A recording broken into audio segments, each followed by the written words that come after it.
Programang ito ay rated SPG, striktong patnubay at gabay ng magulang ang kailangan. Tatlong grupong malalakas ang magsasalpukan. Ito ay ang Red Phoenix, mga Montenegro at ang grupo nila Tanggol. Mas lalong lalakas ang Red Phoenix dahil nagbalik na si Mr. Wu.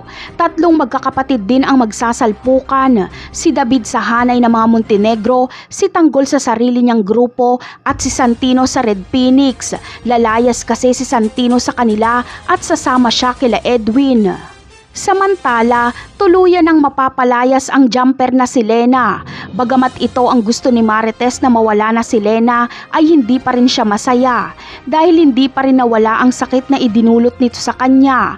At isa pa ay kaya lang naman pinaalis ni Rigor si Lena dahil sa ginagawang investigasyon kay Rigor. Gusto lang ni Rigor na iligtas ang kanyang trabaho at wala talaga itong pakialam kay Marites. Ganun pa man ay kahit humingi pa ng tawad at magmakaawa si Rigor kay Marites ay baliwala. Manhid na si Marites at wala na rin siyang pagmamahal kay Rigor. Sirang-sira na kasi ang kanilang pamilya. Si Santino na lang ang natitirang nagmamahal kay Marites pero mawawala pa ito dahil sasama ito kila Edwin. Isisisi ni Marites kay Rigor ang lahat. Samantala, hihingi naman ng tulong si Lena kay David. Hihingi siya ng pera dito pero hindi niya ipapaalam kay Rigor. At dahil baliktad mag-isip si David ay bibigyan niya ng pera si Lena. Mas binigyan niya pa ang kabit ng kanyang ama kesa sa sarili niyang ina na si Marites. Habang si Olga naman ay gagamitin ang sitwasyon na ito.